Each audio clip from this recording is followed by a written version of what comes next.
Assalamualaikum warahmatullahi wabarakatuh. Alhamdulillah. Wassalatu wassalamu ala Rasulillah Muhammad ibn Abdillah wa ala alihi wa sahbihi wa man walah. Subhanaka la ilma lana illa ma 'allamtana innaka antal alimul hakim. Rabbi shrah li sadri wa yassir li amri wahlul 'uqdatan min lisani yafqahu qawli. Amma ba'du. Alhamdulillah, ibu-ibu sekalian saya muliakan, hadiah indah di mana Allah mengizinkan kepada kita untuk menghadapnya. Bukan main. Siapa kita ini sampai diizinkan Allah untuk bolak-balik menghadap kepada Allah Subhanahu wa taala dalam salat-salat kita? Saya pernah dengar dari para guru-guru kami, guru-guru saya. Mereka mengatakan di saat orang salat, di saat kamu salat, di saat saya salat, bukan hanya karena saya mau sholat, kamu mau sholat, akan tetapi karena kamu dianggap mulia di mata Allah, sehingga Allah izinkan dirimu untuk menghadap padanya. Ketika saya sholat, bukan hanya karena saya mau sholat, akan tetapi karena saya punya nilai di mata Allah, sehingga Allah izinkan kepada saya untuk menghadap padanya. Sebaliknya, ketika kamu tidak mau sholat, bukan hanya karena kamu tidak mau sholat, akan tetapi karena kamu sudah jatuh dalam pandangan Allah, terhina dalam pandangan Allah, sehingga Allah tidak lagi mengizinkan kepadamu untuk menghadap kepadanya. Ketika seseorang tidak sholat, bukan hanya karena dia tidak mau sholat, akan tetapi karena ia sudah tidak lagi bernilai di mata Allah, sehingga Allah tidak izinkan dia untuk menghadap padanya. Teman-teman, saudariku sekalian yang saya muliakan, kalau bicara tentang sholat nih teman-teman, ada 4 tingkatan, ada 4 kelas. Untuk kamu melihat sholatmu sudah ada di kelas yang mana. Kalau saya boleh bilang kelas teratasnya nih kelas bisnis, oke lah ya. Kelas bawahnya lagi kelas atasnya kelas eksklusif ya, kelas eksekutif. Terus bawahnya lagi kelas bisnis, bawahnya lagi kelas. Tapi ada 4 kelas, bawahnya lagi kelas gerbong. Nggak naik dalam kereta nih ya. Kelas yang paling bawah kita bahas nih, kelas gerbong nih. Kayaknya naik di atasnya nih ya, gerbongnya.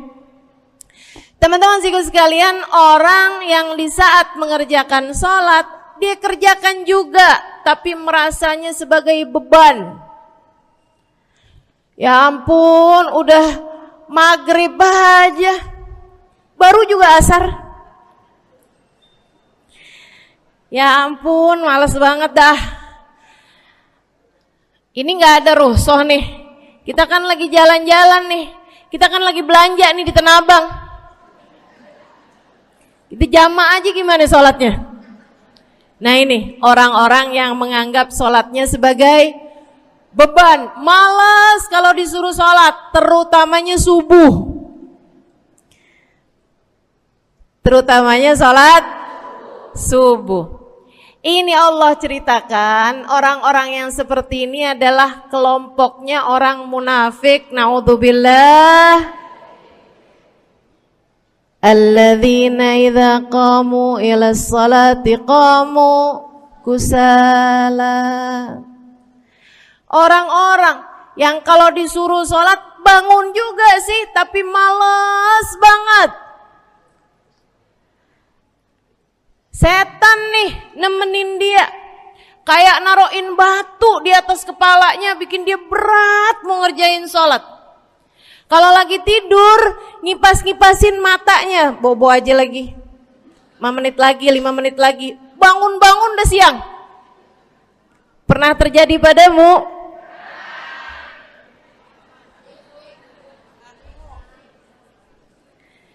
Jemur kunut. Bu, yang dijemur tuh jemuran aja, cucian aja. Jangan sampai jemur kunut. Kunutnya dijemur ya. Ketika ada seseorang yang disampaikan kepada Nabi Muhammad bahwasanya orang itu tidak bangun kecuali sesudah azan subuh, artinya enggak tahajud, artinya enggak bangun di sepertiga malam terakhir, bangunnya sesudah azan subuh.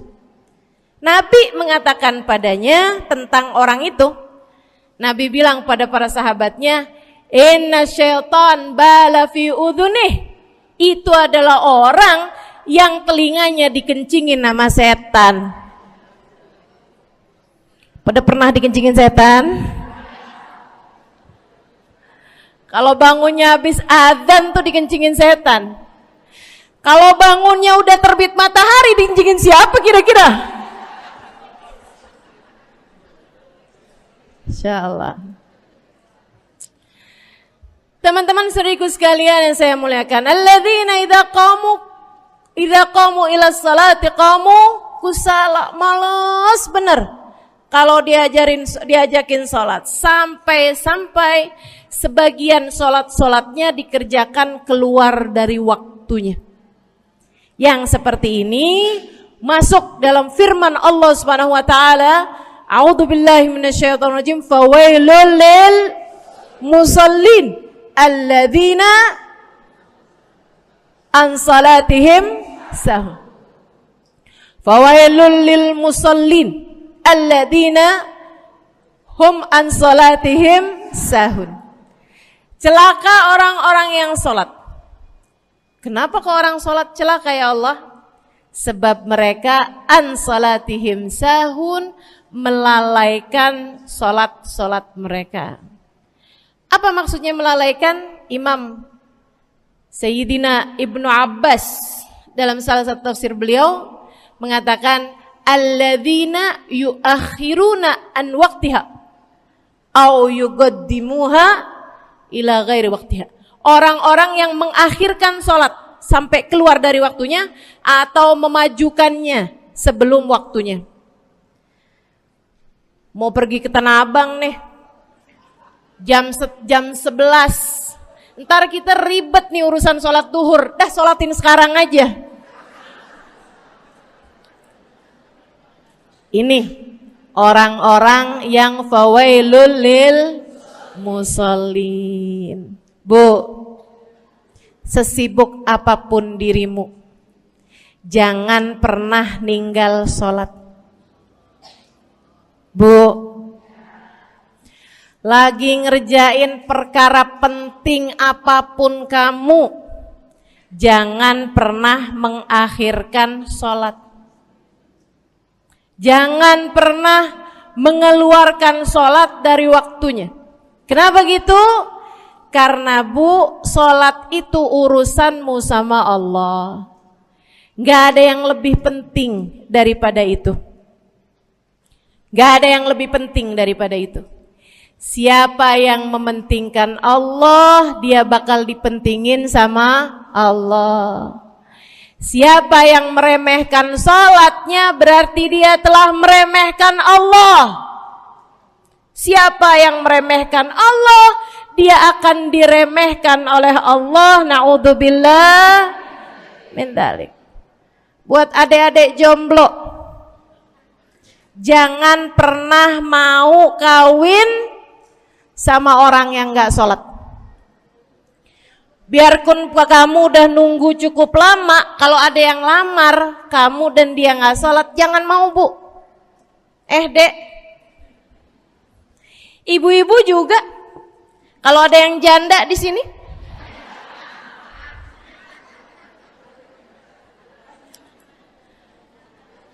terus ada yang lamar kamu, Walaupun di garasinya ada kijang,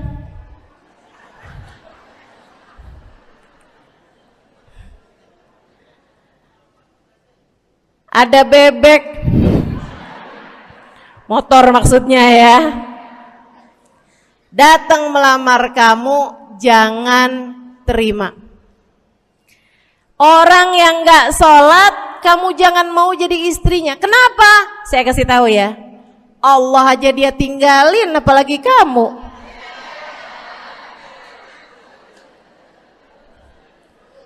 Allah aja dia tinggalin. Siapa yang tidak berguna baginya peringatan Allah, maka tidak akan berguna baginya peringatan dari siapapun.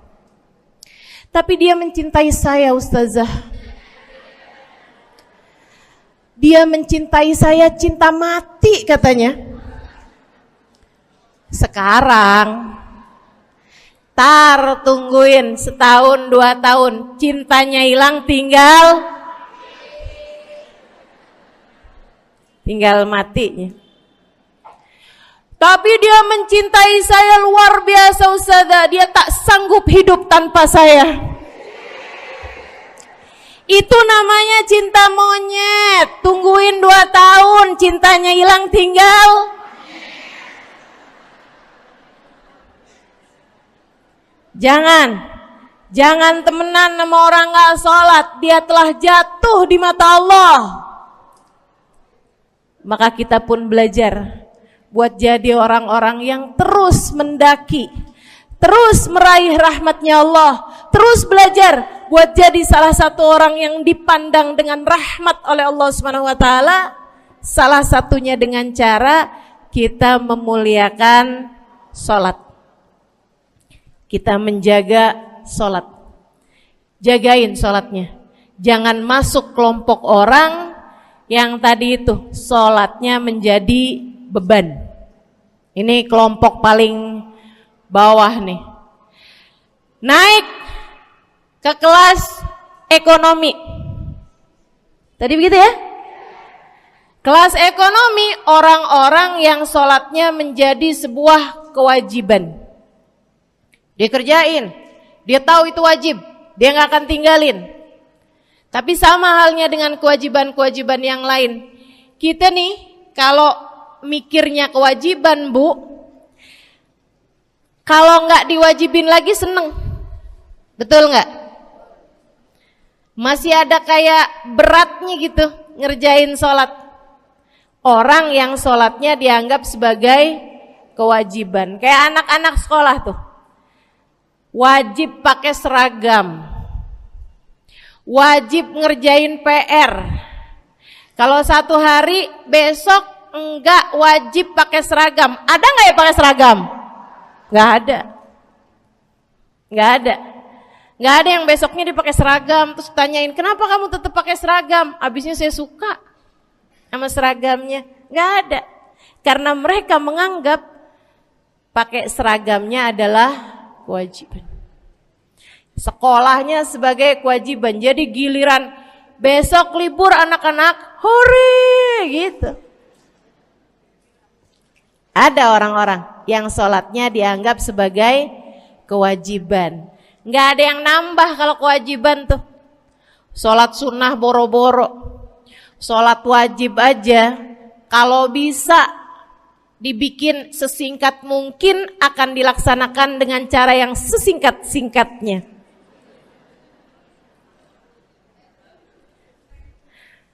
Habis ruku i'tidal sujud cepet bener ya. Malaikat raqib sama malaikat atid nih udah tahu aja kalau dia sholat. Habis ghairil maghdubi alaihim waladdallin. Malaikat atid bilang sama malaikat raqib, kulhu, catat kulhu udah pasti.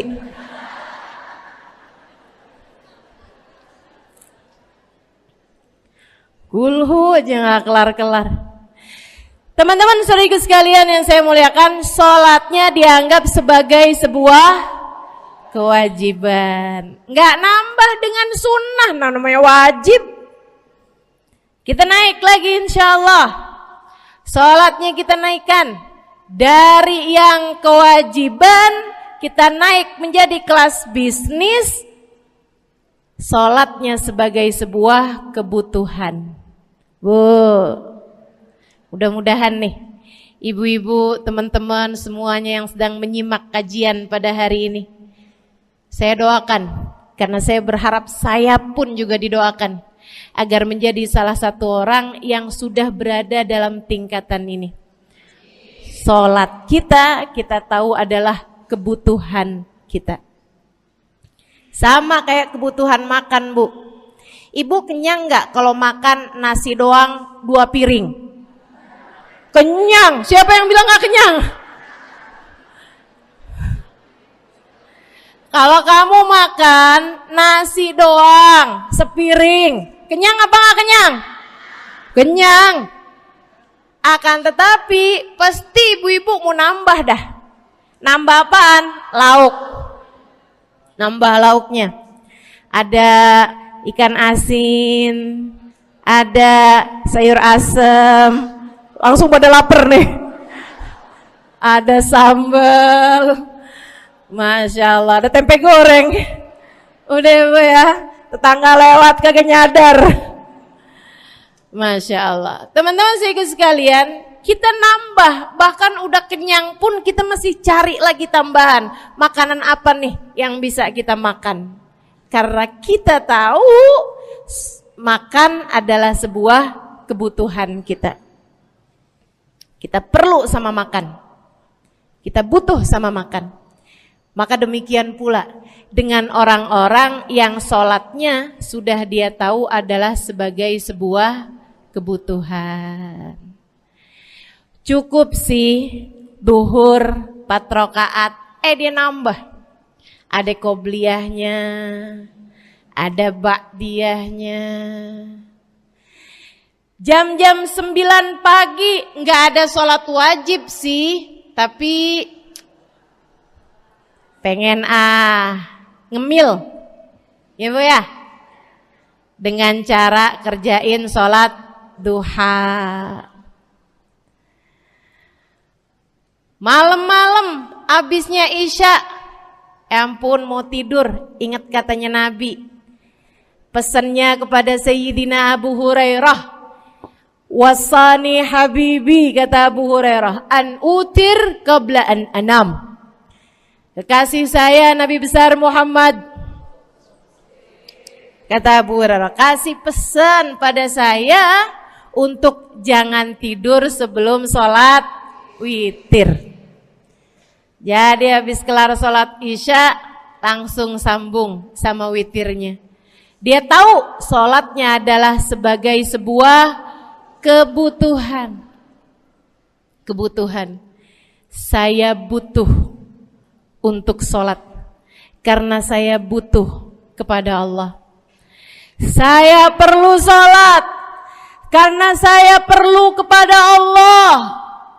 Saya perlu sholat karena saya tahu urusan saya sebesar apapun saya rasakan adalah kecil dalam pandangan Allah. Saya perlu sholat karena permasalahan dalam hidup saya yang saya rasakan sebesar gunung di atas pundak saya, di atas punggung saya, di hadapan Allah tak sampai seperti setitik debu yang mudah saja untuk dia angkatkan dari kehidupan saya. Maka kita pun menjadikan sholat sebagai sebuah kebutuhan. Lagi sakit, jangan ninggal sholat. Kenapa? Kamu menghadap kepada yang punya kesehatan. Lagi banyak utang, jangan ninggal sholat. Sama, jangan utang lagi. Karena kamu menghadap kepada pemilik segala kekuasaan, pemilik dunia dan akhirat, pemilik semua uang di atas muka bumi ini adalah Allah. Makanya Habib Ali Habsyi, penulis kitab Maulid Simtud Durar, yang tadi ibu-ibu baca maulidnya, beliau pernah bilang, Ada dalam salah satu diwan beliau. Diwan tuh syair-syair beliau itu ya. Ali idza qad marid syafahu fi'lus shalah la'alla syirru sifa fi wad'i tilkal jibah. Kata beliau, Ali nih kalau lagi sakit, nih Habib Ali ya, beliau tuh padahal punya amal ibadah sangat banyak. Tapi Habib Ali bilang, Ali idza qad marid syafahu fi'lus shalah. Ali nih kalau lagi sakit, sembuhnya sama sholat. Sembuhnya sama sholat. La'alla sirru sifa. Rasa-rasanya memang Allah letakkan rahasia kesembuhan ada pada fi wad'i tilkal jibah, terletakkannya jabhah kita, dahi kita di tempat sujud. Di sana semua permasalahan-permasalahan dalam hidupmu menjadi ringan. Saat kamu meletakkan dahimu di tempat sujud, kamu berbisik lirih kepada Allah, akan tetapi suaramu didengar sama yang punya arsy. Akan tetapi suara bisikanmu didengar segenap malaikat-malaikat yang ada di atas langit. Kemudian mereka mendoakanmu sehingga Allah mengatakan wasjud waqtarib, sujudlah kamu. Posisi sujudmu itu waqtarib akan membuatmu menjadi dekat dengan Allah Subhanahu wa taala. Sujudlah dan mendekatlah kepadaku, kata Allah. Agrab ma yakunul 'abd min rabbih fahuwa sajid, kata Nabi Muhammad. Fa'akthiru fihi du'a faqamin an yustajabulah.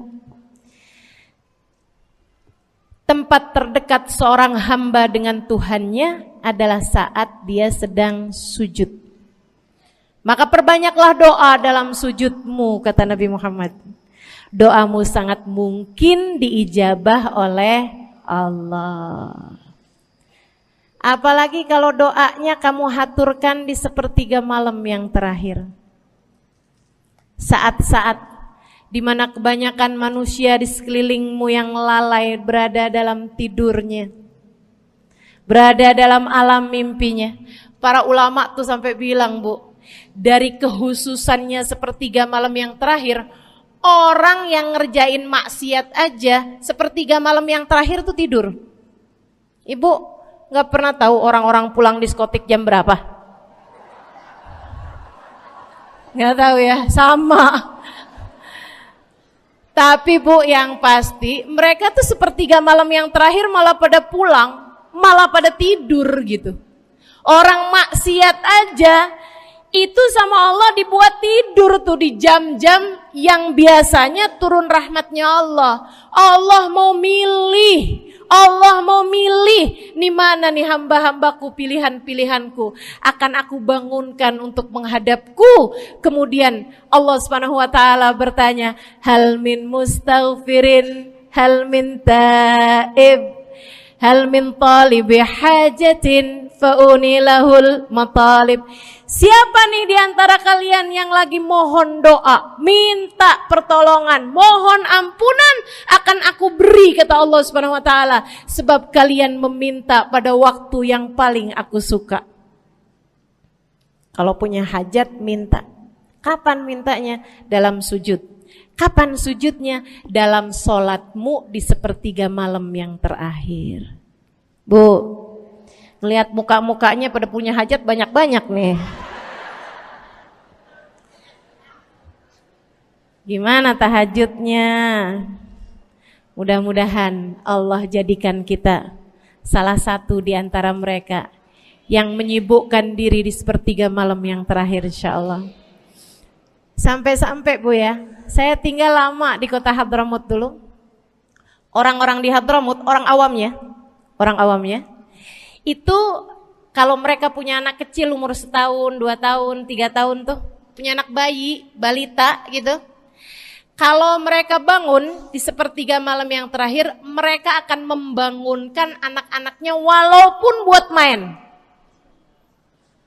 Alasannya 2. Yang pertama, agar mereka terbiasa bangun di jam-jam segitu.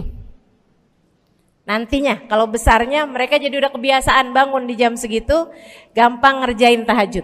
Alasan yang kedua, ibu-ibu sekalian, agar anugerah, karunia, rahmat, pemberian Allah yang Allah turunkan di sepertiga malam yang terakhir, anak-anak mereka pun berhak untuk mendapatkannya karena mereka tidak sedang dalam keadaan tidur dan dalam keadaan berjaga. Kan kebalik sama orang kita. Anak-anak kita, cucu-cucu kita kalau bangun jam segitu kita tidurin lagi, masih malam nak, masih malam. Mama masih ngantuk nak. Masya Allah. Ibu, saya punya ibunya guru saya. Saya punya guru salah satunya dan yang tercinta di hati saya, Sayyidil Habib Umar bin Hafid. Guru saya. Beliau punya ibu namanya Hubabah Zahra. Almarhumah, baru meninggal masa-masa deket pandemi. Ya Bu ya, baru aja beberapa tahun silam meninggalnya. Itu ibu-ibu sekalian punya anak kalau nggak salah 12. Kalau nggak salah 12 anak beliau.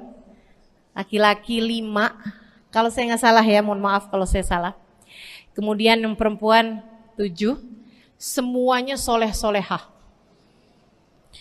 Semuanya Bu jadi orang-orang yang luar biasa, yang terutamanya anak yang pertama yaitu Habib Ali Masyhur jadi mufti pada zamannya di Kota Tarim. Sampai wafatnya beliau masih sebagai mufti. Mufti itu Bu, permasalahannya umat semuanya ada di meja beliau untuk beliau selesaikan. Anak yang laki-laki yang paling kecil, Al Habib Umar bin Hafid, menjadi kita tahu semuanya ya, orang soleh, ulama, waliullah. Ibu-ibu sekalian, kita mau tahu nih, anak-anak soleh-solehah semacam itu ibunya kayak gimana gitu. Karena Bu, mohon maaf. Walaupun memang Nabi Nuh, nabinya udah soleh, anaknya gak soleh. Kan begitu ya? Ada juga sih, tapi secara mayoritasnya Bu, buah jatuhnya tak jauh dari emaknya begitu, anaknya kurang lebih begitu. Anaknya begitu, emaknya biar kita nggak lihat gitu udah bisa ngebayangin kayak apa orangnya. Ibu-ibu sekalian, nih anak-anaknya Hubabah Zahra, Masya Allah semuanya. Kita mau tahu ibunya kayak gimana. Satu cerita aja tentang Hubabah Zahra. Ibu-ibu sekalian, anaknya cerita, Hubabah Zahra, Umi, anak perempuannya, dia bilang seumur hidupnya nggak pernah ninggal tahajud. Bu, dari awal balik sampai meninggal, tidak pernah meninggalkan tahajud. Jauh banget ya? Sama siapa? Tahajud semalam, seminggu libur. Kelakuan siapa itu? Hubabah Zahra gak pernah ninggal tahajud kecuali satu malam. Satu malam itu beliau tuh lagi ada hajat besar, maksudnya lagi kayak ada acara pernikahan, kemudian beliau juga kelelahan, kecapean, baru tidurnya juga jam-jam 2, jam-jam mau jelang pagi Bu ya. Kelewatan tahajud. Bangun pas azan subuh. Ibu, beliau bangun dengan gemeteran. Beliau bangun dengan menggigil padahal enggak musim dingin. Beliau bangun, azan, innalillahi wa inna ilaihi rajiun. Azan, astagfirullah, ya Allah, astagfirullah, azan, ya Allah, ampuni Zahra ya Allah, Anaknya cerita, hari itu aku tidak pernah melihat ibuku berlelehan air mata sepanjang hari lebih daripada hari tersebut. Hari itu kami melihat ada seorang perempuan berlelehan air mata beristighfar memohon ampun kepada Allah karena satu malam dalam hidupnya beliau meninggalkan tahajudnya, teman-teman. Masya Allah, Masya Allah. Tiap kali makan ingat gitu, ya ampun tadi malam gak tahajud, samihni ya Rab, samihni ya Rab, sampai gak enak makan. Insya Allah, Insya Allah. Mudah-mudahan Allah jadikan keagungan sholat ada dalam hati kita. Sholat kita jadi kebutuhan. Insya naik tingkat eksekutif, teman-teman. Tadi saya ulangin lagi dah, karena ibu-ibu kan suka rada lupaan. Kelas yang paling bawah, kelas apa tadi? Gerbong. Menjadikan sholatnya sebagai beban. Kelas berikutnya menjadikan sholat sebagai kewajiban. Naik lagi menjadikan sholat sebagai kebutuhan. Tingkat terakhirnya ada hamba-hamba tercinta di sisi Allah yang menjadikan sholat mereka sebagai sebuah hiburan dalam hidupnya, hobi dalam hidupnya. Diawali, dicontohkan oleh baginda kita Nabi besar Muhammad yang mengatakan dalam hadis sahihnya, wa ju'ilat qurratu aini fis shalah, wa ju'ilat qurratu aini fis shalah. Dijadikan, kata Nabi Muhammad, Allah telah menjadikan, dijadikan li untukku qurrat aini, kesenanganku dalam kehidupan, kebahagiaanku ada pada, hobiku ada pada as-shalah, salat. Nabi itu orang yang kesenangan beliau, hobi beliau adalah salat. Kana idza faza'ahu amrun aladha ila shalah. Kata para sahabat meriwayatkan, Nabi kalau lagi dengar kabar-kabar yang gak enak, segera menuju kepada sholat. Nabi kalau udah ada kabar-kabar Rasul pasukan kita terkalahkan di medan peperangan, Nabi ngelihat Bilal. Kemudian Nabi Muhammad nanya, udah dekat waktu sholat Bilal? Sebentar lagi Rasul, arihni bihaya Bilal, arihni bihaya Bilal. Yuk Bilal, sampaikan diri saya Bilal, tolong hibur diri saya Bilal. Segera azan dan kita akan sholat bersama-sama wahai Bilal. Kesenangan beliau, hobi beliau dalam sholat, dalam hidup adalah sholat. Teman-teman saya sekalian, bukan hanya Nabi Muhammad, tapi para sahabat-sahabat Nabi Muhammad, tapi para tabi'in, para tabi'it tabi'in. Saudaraku sekalian saya muliakan, Sayyidina Umar bin Khattab alaihi ridwanullah, kana idza ja'ahu hal, apabila beliau dalam keadaan hatinya lagi khusyuk, hatinya lagi nyambung banget sama Allah Subhanahu wa taala, kalau mau salat sunnah manggil orang. Beliau salat dalam masjid, ada orang mau salat sunnah, ada orang lagi baca Quran dipanggil sama beliau. Kamu saya bayar ya. Kamu duduk sebelah sini saya nih, baca Qur'annya deketan saya sini, kamu saya bayar. Buat apaan wahai Sayyidina Umar? Buat negur saya, ngingetin saya lagi sholat nih. Oh gak usah dibayar Tuan. Yaudah kalau gitu kamu duduknya sebelah sini ya. Tugas saya apa Tuan? Kalau kamu lihat saya sholat berdirinya kelamaan, ingetin saya buat ruku. Kalau kamu lihat ruku saya kelamaan gak bangun-bangun, ingetin saya buat bangun. Kalau kamu lihat sujud saya kelamaan, ingetin saya buat duduk. Karena saya sekarang ini kalau lagi berdiri baca Al-Quran, lupa buat ruku. Dari nikmatnya bacaan Quran beliau. Baik Tuan. Sholat, baca Fatihah, habis itu baca Quran. Surat Al-Quran, dapat selesai satu, kok masih enak. Baca lagi, masih enak lagi, baca lagi. Yang sebelah beneran nih gak ruku-ruku. Beliau berdiri kemudian bilang, Tuan ruku. Gak kedengeran. Beliau berdiri deketin telinganya, Tuan ruku. Belum kedengeran juga. Ruku. Allahu Akbar. Sayyidina Umar bin Khattab. Tabi'in, Sayyidina Ali Zainal Abidin. Pernah lagi sholat, rumahnya kebakaran, teman-teman. Sholat sunnah di waktu malam, rumahnya kebakaran. Orang-orang pada teriak-teriak, Tuan Harik, nar, ya ibn binti Rasulillah, wahai anak dari cucunya Nabi Muhammad. Tuan, ada api di sekitarmu. Tuan, kebakaran. Tuan, kebakaran. Allahu Akbar. Sami Allahu liman hamidah. Enggak lihat apa-apa. Habis selesai sholat baru lihat, kebakaran nih rupanya. Orang-orang pada bilang, kami sudah mengingatkanmu Tuan. Apa jawab beliau? Al-hadni an-narul kubro. Di depan saya ada api yang jauh lebih besar, api neraka. Saya nggak lihat api sekecil ini. Masya Allah. Saudara sekalian yang saya muliakan, para ulama Allah Subhanahu Wa Taala.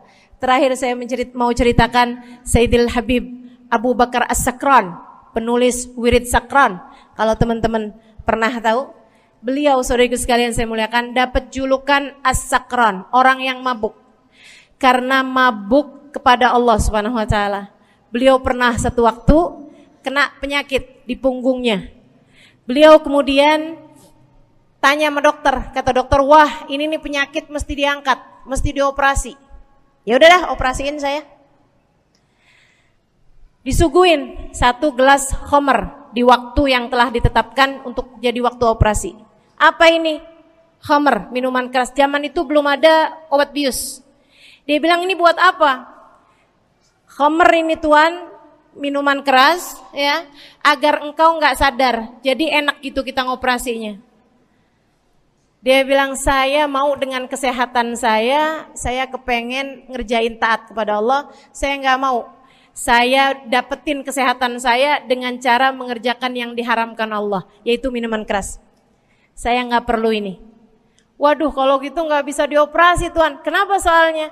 Ya nanti kan kesakitan, nanti susah operasinya gitu. Oh gampang. Kalau kalian pengen bikin saya nggak sadar, nggak perlu minuman keras.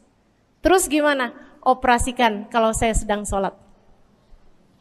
Maka mulailah, dokter-dokter udah pada siap. Beliau lagi sholat sunnah ya Bu ya. Allahu Akbar gitu. Mulai dokter buka baju belakangnya. Mulai Bu digunting kulitnya, digergaji tulangnya. Beliau Bu mukanya meringis saja enggak. Beliau ruku, dokternya ikutan nungging. Beliau sujud, dokternya ikutan menunduk juga. Beliau sholat nikmat banget. Sampai beliau selesai dari sholat, beliau nanya sama dokter-dokternya, kenapa nggak nurut tadi tuh waktu saya sholat mestinya operasi? Kata dokter, udah selesai Bib dari tadi. Masya Allah. Radiyallahu ta'ala anhum wardahum. Ini bukan kelas-kelas kita, saya cuma ceritain aja sama ibu-ibu. Bukan berarti ibu-ibu nanti pas waktu sakit bilang sama dokter-dokter nggak usah dibius. Beda hati Bu, beda hati. Ya Bu ya, beda iman, beda semuanya kita sama mereka. Yang pasti, makanya saya kan yang ini nggak doa nih. Pas yang kebutuhan tuh baru saya doa. Kenapa? Karena kayaknya tingkatan kita dah Bu ya. Mentok dah, sampai kebutuhan itu dah. Insya Allah, mudah-mudahan Allah jadikan kita orang yang menjaga salat insya Allah. Rabbi jalni muqimas salah wa min dzurriyyati amin. Rabbi jalni muqimas salah wa min dzurriyyati amin. Rabbi jalna muqimis salah wa min dzurriyyatina rabbana wa taqabbal du'a. Ala hadhihi niyyah bikun niyyah salihah ila hadratin nabi al-fatihah. Syaitan rajim. Bismillahirrahmanirrahim. Alhamdulillahirabbil alamin. Ar-Rahmanir-Rahim. Maliki yaumiddin. Iyyaka na'budu wa iyyaka nasta'in. Ihdinas siratal mustaqim, siratal ladzina an'amta 'alaihim, ghairil maghdubi 'alaihim waladdallin. Amin. Taqabbalallahu minna wa minkum, taqabbal ya karim. Sama-sama kita hormati, kita sayangi segenap keluarga besar dari Majelis Ta'lim Raudhatul Aliyah di bawah pimpinan Ibu Ayu Komaladewi Kita doakan semoga beliau beserta segenap keluarganya senantiasa dalam limpahan rahmat ridha Allah Subhanahu wa taala. Juga kita doakan Ustazah Nabilah Al-Haddad sebagai pengasuh di majelis ta'lim ini, sebagai pimpinan di majelis ta'lim ini, Bu Ayu dan Ustazah Nabilah sekeluarga semuanya insyaallah senantiasa dalam pandangan kasih sayang Allah SWT. Panjangkan umurnya, disehatkan badannya, dimudahkan urusannya, kabulkan hajatnya, semakin dicinta Allah SWT dan Rasulnya.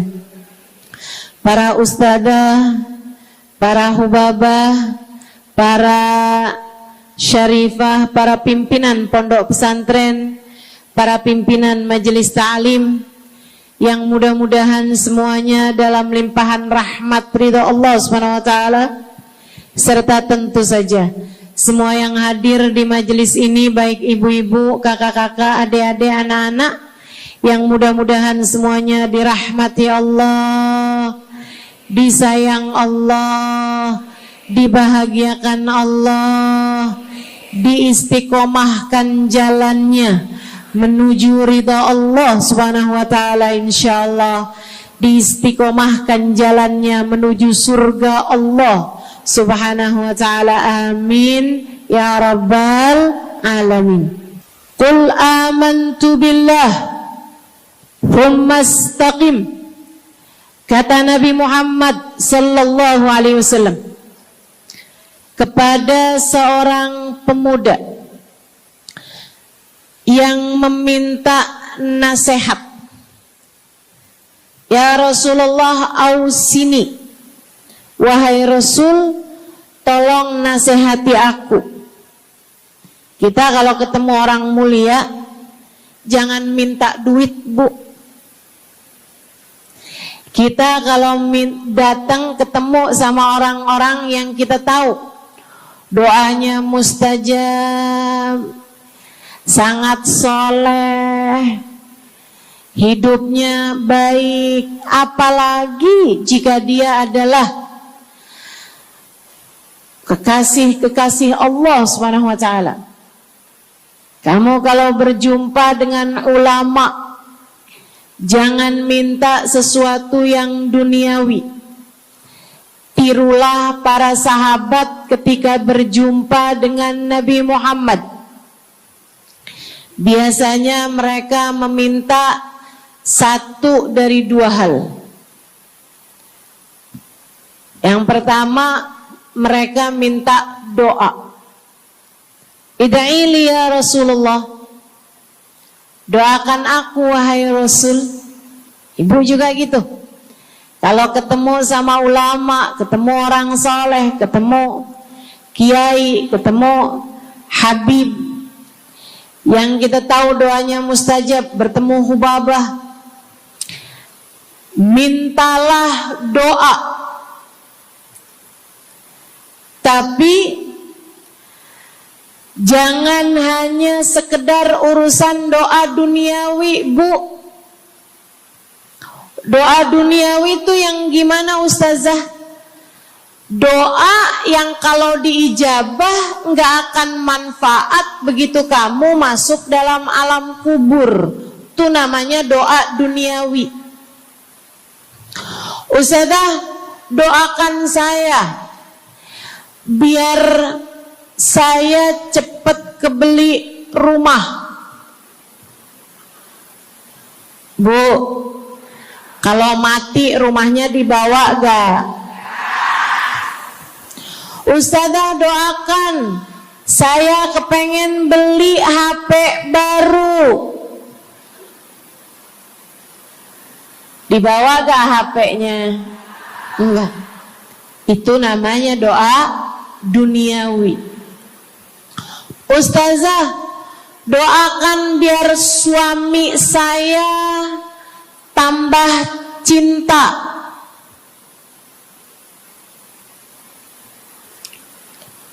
Kalau mati suaminya dibawa gak Bu? Walaupun kamu mau, dia gak bakalan mau Bu. Sesuatu yang sifatnya duniawi. Ustazah, doakan biar anak saya soleh. Duniawi apa bukan? Bukan. Sebab kesolehan anak akan jadi tambahan bekal bagimu ketika kamu masuk dalam alam kubur. Jadi gak boleh nih Ustazah doa urusan duniawi atau minta didoakan urusan-urusan duniawi. Boleh, tapi jangan cuma itu. Nanti takutnya kamu nyesel. Kalau selama di dunia kamu doanya hanya untuk urusan dunia, takutnya begitu masuk dalam kuburan sudah tidak ada lagi doa yang akan Allah ijabah untukmu ketika kamu ada dalam alam kubur nanti. Sayang-sayang. Jadi kalau doa, prioritaskan urusan akhirat. Insya saya berasa banget jadi orang yang sering dimintain doa sekaligus juga sering minta doa. Saya kalau ketemu orang saleh, ketemu habaib, ketemu hubabah, saya akan minta doa, nggak pernah minta duit saya. Ida'ili ya hubabah, ida'ili ya habib. Serius sekalian, sebagai orang yang sering juga dimintain doa, Ustazah doakan saya. Banyak tuh. Saya merasakan perbedaannya saat saya ada di Tarim sama ketika saya sudah pulang dan kembali ke negeri ini. Waktu saya di Tarim, orang kalau minta doa sama saya, usik berdoa, tolong ya doain saya. Saya suka tanya, doa apa? Selalu aja, hampir semuanya mengatakan hal yang sama. Ida'ili bihusnil khatimah. Doakan saya biar husnul khatimah. Begitu nyampe ke Indonesia, kalau ada orang bilang Ustazah doain saya, biasanya lanjut tuh doanya, minta apa langsung dibilang, nggak pakai tanya. Ustazah doain saya biar utang cepat lunas. Ustazah doain saya biar cepat dapat jodoh. Ustazah doain saya biar jadi orang kaya. Ustazah doain saya biar suami nggak mendua. Ya Allah, ternyata kebanyakan orang kita kalau minta doa seringnya urusan duniawi. Bukan berarti nggak boleh, boleh aja sih. Cuman takutnya begitu kamu mati nyesel kalau semua doamu selama ini adalah sesuatu yang tidak ikut kamu bawa ketika kamu mati. Kalau kita lihat para sahabat ketika mereka berjumpa dengan Nabi Muhammad, selalu saja banyak di antara mereka yang minta doa. Nabi pernah tanya, doanya apa? Macem-macem jawaban para sahabat. Ada yang begini, Harithah menjawab, ida'ili an yarzuqani Allah asyhada fi sabilih. Rasul, doakan saya biar saya dikaruniai mati syahid di jalan Allah. Ada lagi yang lain doanya, ya Rasulullah, id'ili an yarzuqani Allah murafaqatan bika ya Rasulullah. Doakan biar saya nanti di masa sesudah kematian saya, di masa akhirat nanti, bisa mendampingimu wahai Rasulullah, bisa berjumpa denganmu wahai Rasul, bisa ada dalam rombonganmu wahai Rasulullah. Doa-doa yang sangat ukhrawi, doa-doa yang sangat akhirat, karena mereka sudah faham tujuan hidup sesungguhnya adalah mencari ridha Allah Subhanahu wa ta'ala. Tujuan hidup sesungguhnya adalah bergerak menuju surga Allah Subhanahu wa ta'ala. Tujuan hidup sesungguhnya adalah berpulang kepada Allah dalam keadaan Allah ridha kepada kita. Sahabat, minta didoakan, ama yang kedua minta nasihat. Kita juga nyontoh, kalau ketemu orang soleh, kalau ketemu ulama, kalau ketemu habaib, ketemu kiai, ketemu bunyai, ketemu hubabah, ketemu ustadzah, ketemu ustad, minta nasihat. Selain daripada minta doa, mintalah nasihat.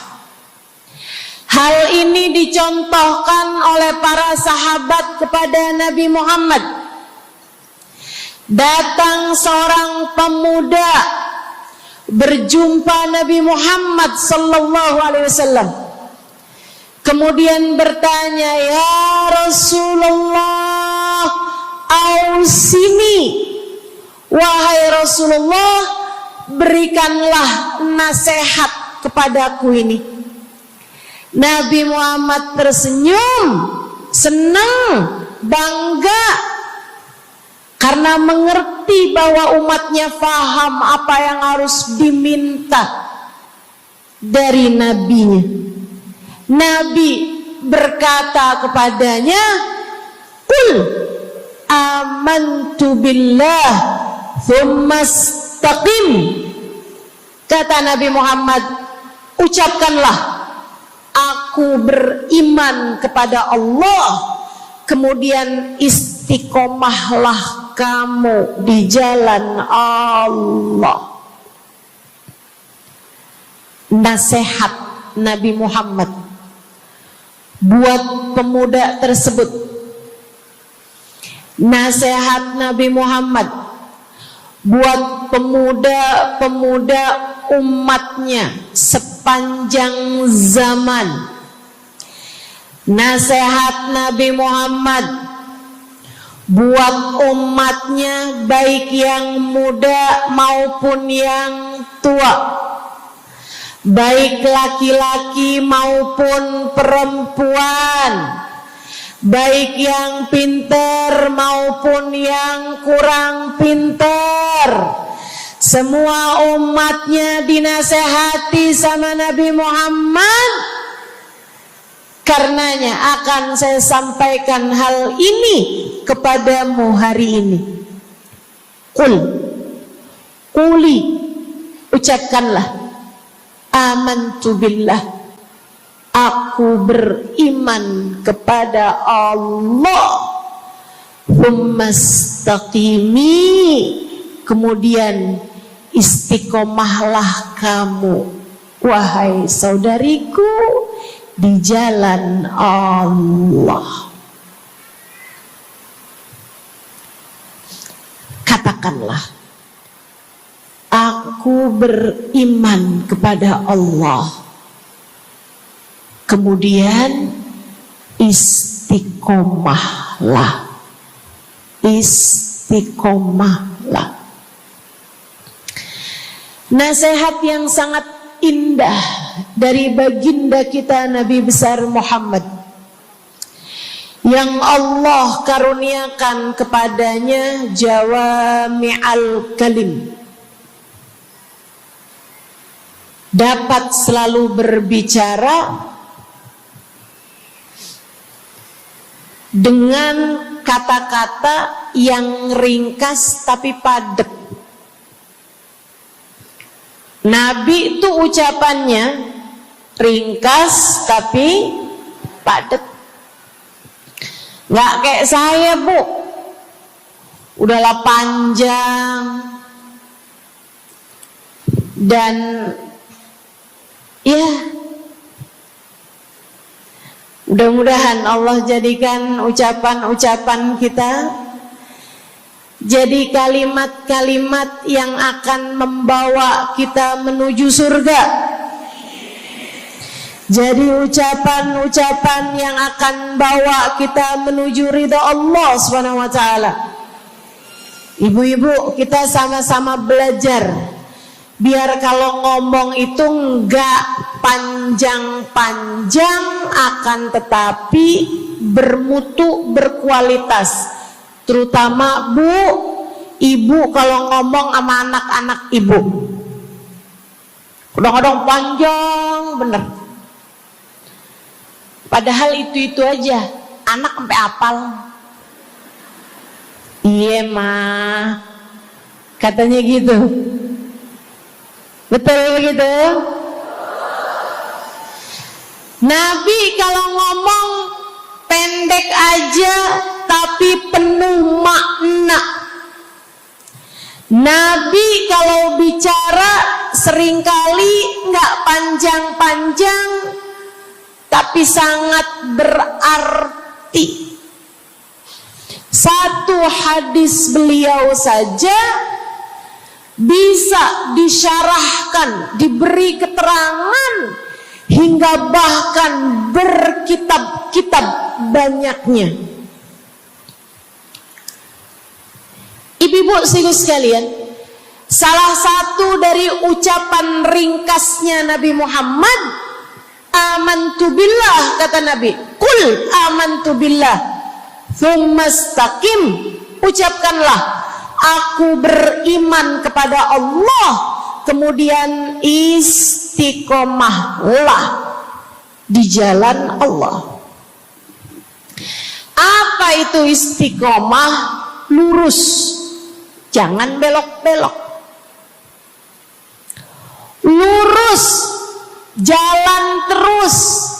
Jalannya adalah jalan yang lurus. Itu yang selalu kita minta dalam tiap rakaat sholat kita. Kita berdoa kepada Allah, ihdinas siratal, ya Allah, tempuhkanlah untuk hidup kami ini jalanmu yang lurus. Sama kayak kamu lagi bilang, ya Allah, karuniakanlah dalam kehidupan kami keistiqomahan di jalanmu ya Allah. Kamu selalu minta istiqomah 17 kali sekurangnya tiap hari. Betapa sangat pentingnya istiqomah ini, saudaraku sekalian. berada dalam jalan yang lurus. Saya mau bahas jalan lurus yang dimaksud ini apa aja. 1, kamu harus lurus imannya. Amantu billah, aku beriman kepada Allah. Kata Nabi Muhammad sallallahu alaihi wasallam, "Qul amantu billah," ucapkanlah, aku beriman kepada Allah. Maka istiqomah tersebut yang nomor 1 adalah dalam urusan keimanan. Bu, Kak, Dek, Nak, yang lurus imanmu. Iman yang lurus tuh yang gimana, Ustazah? Iman yang lurus adalah memahami 2 kalimat syahadat yang menjadi pintu gerbang keimananmu. Orang kalau masuk Islam, dia jadi orang yang beriman, dia mengucapkan kalimat syahadat. Apa itu? La ilaha illallah. Yang pertama. Yang kedua, Muhammad Rasulullah. Tidak ada Tuhan selain Allah. Itu harus kamu miliki dalam hatimu secara lurus, istiqomah. Gak ada Tuhan selain Allah. Jangan hari ini Tuhannya Allah, besoknya Tuhannya duit. Apapun aja yang disuruh sama duit, yang ada duitnya, yang haram-haram pun diterjang. Lah kenapa begitu? Saudaraku sekalian, Qul amantu billah, ucapkan, aku beriman kepada Allah. Aku faham arti la ilaha illallah. Tidak ada Tuhan selain Allah. Tidak ada yang mengatur kehidupan selain Allah. Tidak ada yang memberi rezeki selain Allah. Maka berimanlah kepada Allah. Kalau ada istri bilang sama suaminya, kalau kamu nanti pulang bawa duit, ahlan wa sahlan, selamat datang. Tapi kalau kamu pulang nanti nggak bawa duit, silakan tidur di luar.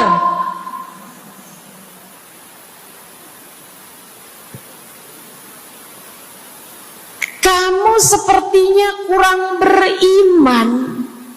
Kamu lupa bahwa pemberi rezeki bukan suamimu, melainkan yang ngasih rezeki itu cuma 1, Bu. Namanya bukan pekerjaan, bukan atasan, bukan pemerintah. Yang ngasih rezeki cuma Allah Subhanahu wa ta'ala. Maka berimanlah atas hal itu. Jangan nyalahin si ini, nyalahin si itu. Imanmu benerin. Imanmu benerin. Banyak orang saya liatin itu suka pada repot urusan rezeki. Banyak banget. Di dunia ini nih banyak yang suka repot urusan rezeki. ngejar dunia abis-abisan, ngejar duit segala macam cara, sampai omongannya nggak jadi omongan orang beriman. Waktu dibilangin jangan nyari rejeki yang haram, cari rejeki yang halal. Jangan berani ngambil yang bukan hakmu. Dia bilang begini nih, ya Ustazah nggak tahu zaman sekarang, jangankan nyari yang halal, nyari yang haram juga susah saja.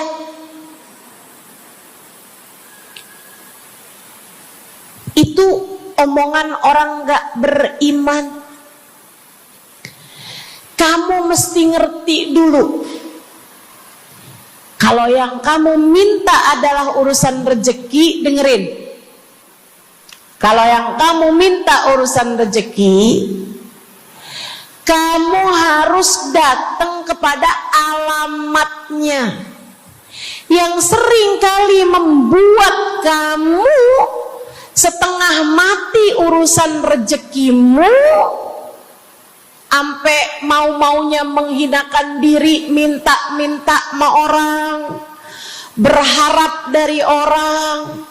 Seorang ibu berharap dari anaknya, seorang istri berharap dari suaminya.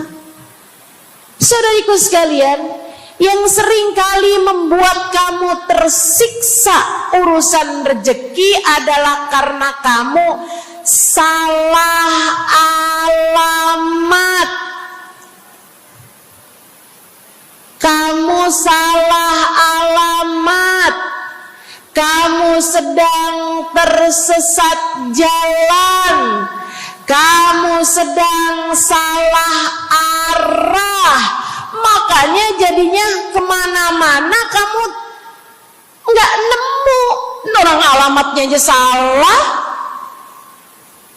Ini kalau kamu mau ke Kubah Mas, tapi kamu perginya ke Taman Mini,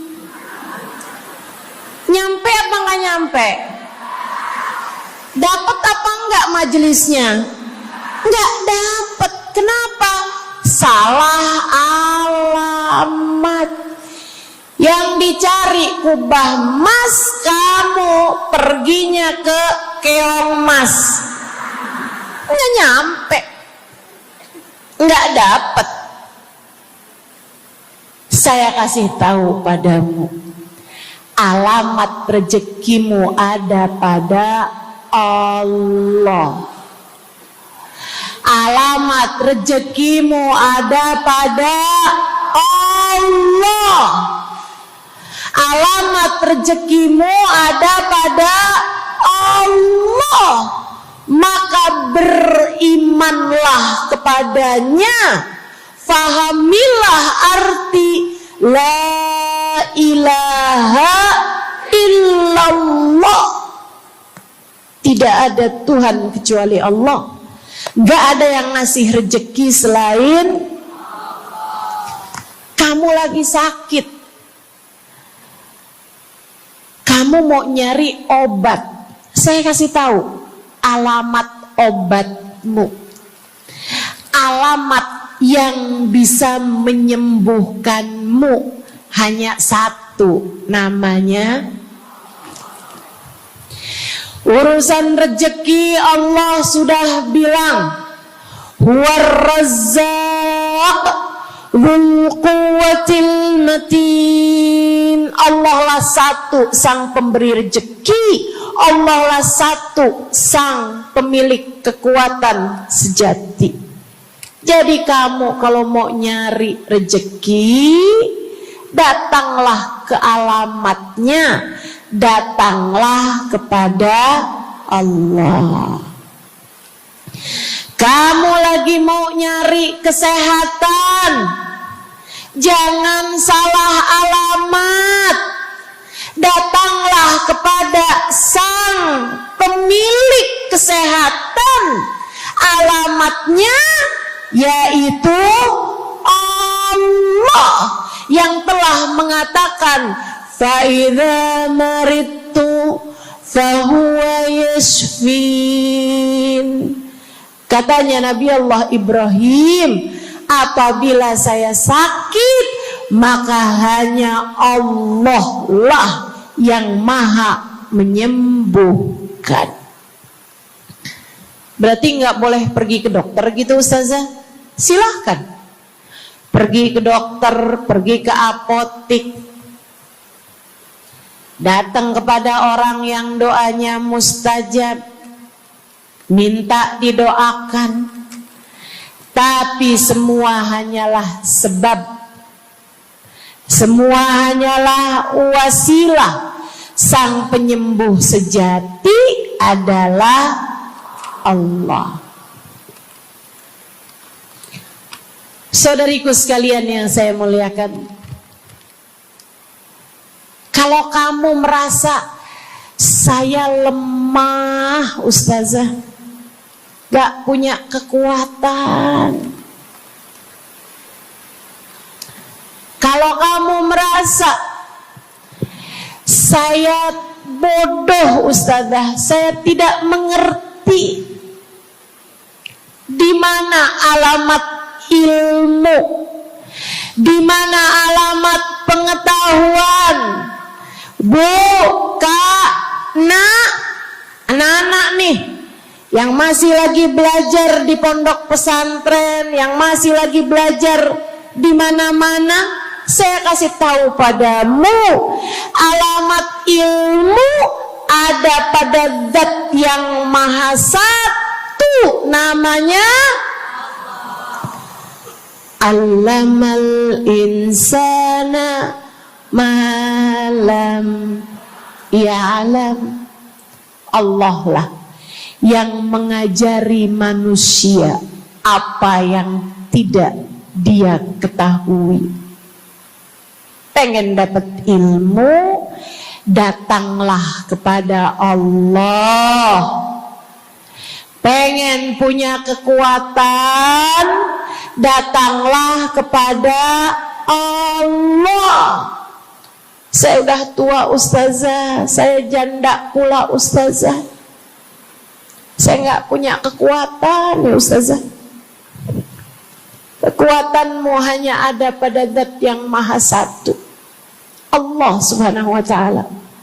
Datanglah selalu padanya. Imanmu jangan biarkan ia naik turun.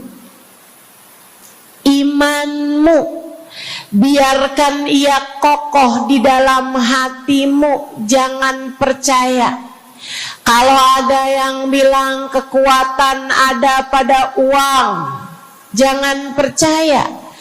Percaya hanya satu aja, kekuatan ada pada Allah.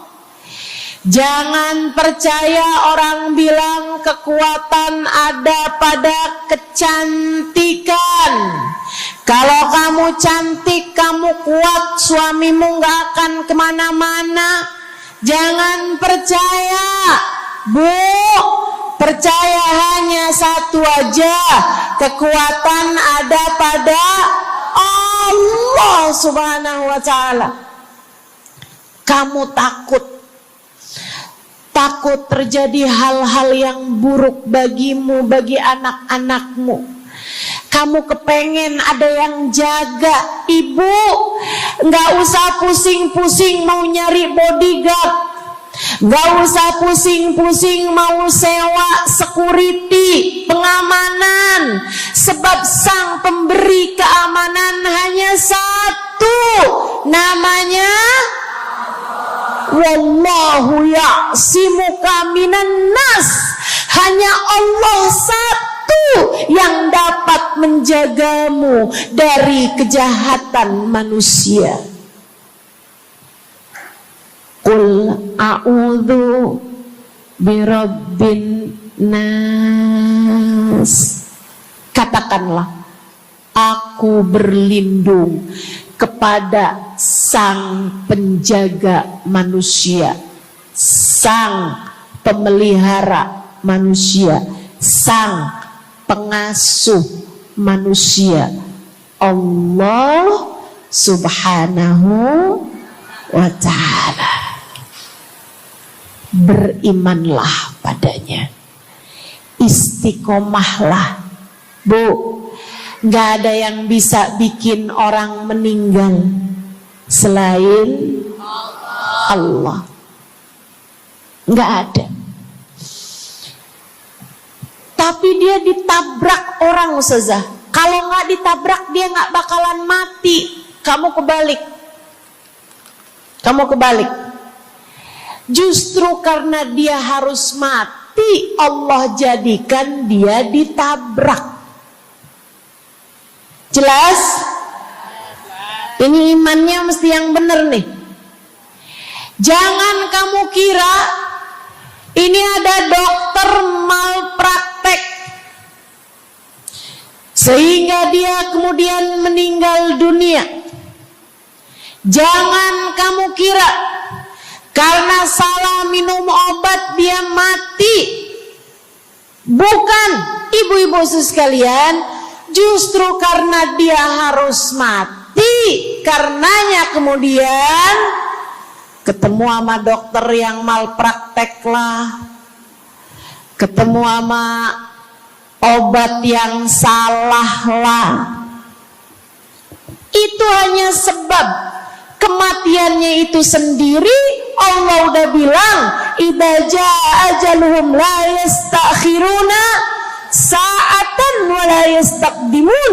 Apabila datang ajal seseorang, enggak ada siapapun yang bisa memajukan barang semenit pun, enggak ada yang bisa memundurkan meski sesaat sekalipun.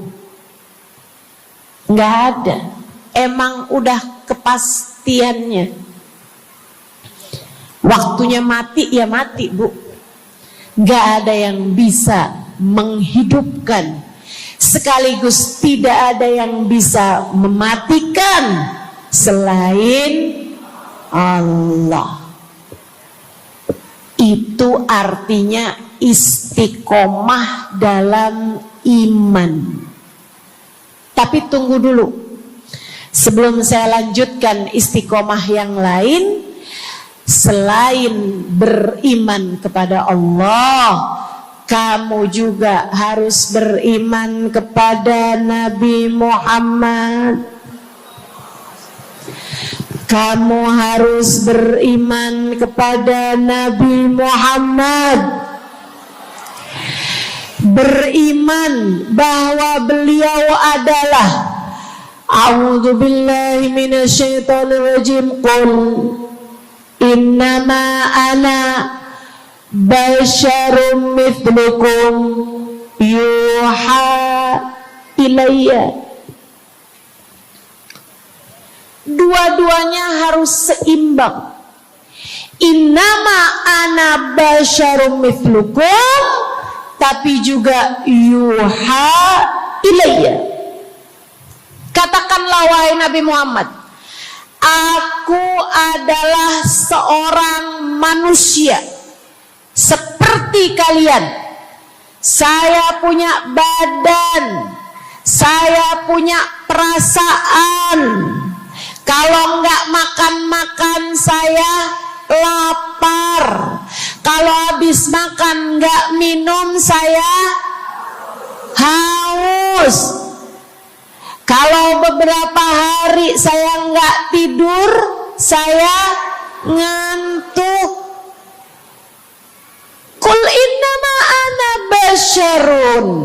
Sampaikan kepada manusia, aku adalah seorang manusia seperti kalian juga.